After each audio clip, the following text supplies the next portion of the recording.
You know, many skeptics have been disproved their doubts of biblical history as the archaeologist digs up things throughout the ages. Example, seal of King Hezekiah was discovered in Jerusalem in 2009, which is an 8th century BC. The ancient biblical scrolls are probably some of my favorites, found in the Qumran caves. And of course, the complete scroll of Isaiah was dated back at least 2000 BC, and it's identical to our Isaiah today. And of course, that's important because of the many prophecies of the coming of Jesus Christ. And then archaeologists also unearthed the biblical proof of Bethsaida, the 5 porches in Bethsaida where Jesus healed the paralyzed man. House of David, King David, there was found an ancient inscription reference to King David and his dynasty there at the there in Tel Dan. Many of them. Walls of Jericho, that's one of the, I personally was in Israel, was in Jericho many years ago. I don't know if you're allowed to go to Jericho now, but at that time I was, and they pointed out to me these basically red brick walls that were blown outward.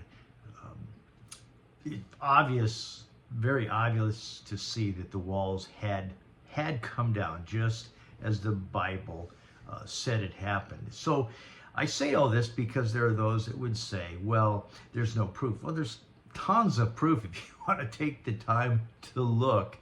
And of course, proof of God's existence, the Bible, it's incredible if you really want to look and dig.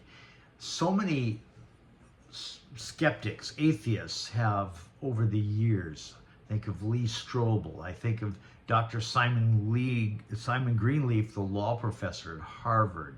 I think of Josh McDowell, guys that just literally were challenged by this whole thing of Jesus Christ and his resurrection, and set out to disprove the Bible and disprove the resurrection of Jesus, only to come to a saving knowledge of Jesus Christ, to come to faith in Jesus Christ, because the evidence is overwhelming. Simon Greenleaf himself said something to the nature of, there's enough proof of the death, burial, and resurrection of Jesus Christ to stand up in any court in the United States. That was a Harvard law professor.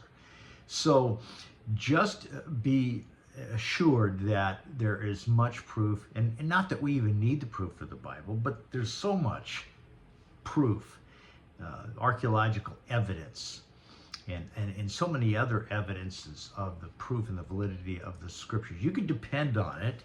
God gives his own seal of approval upon it, basically challenging man,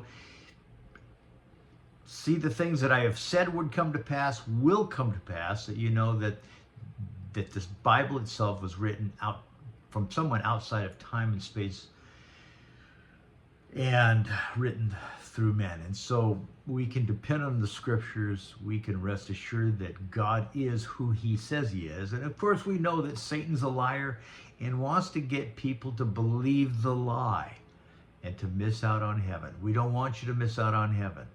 You can trust the Bible.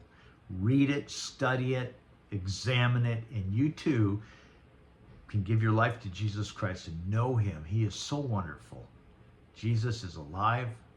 The tomb is empty. God bless you.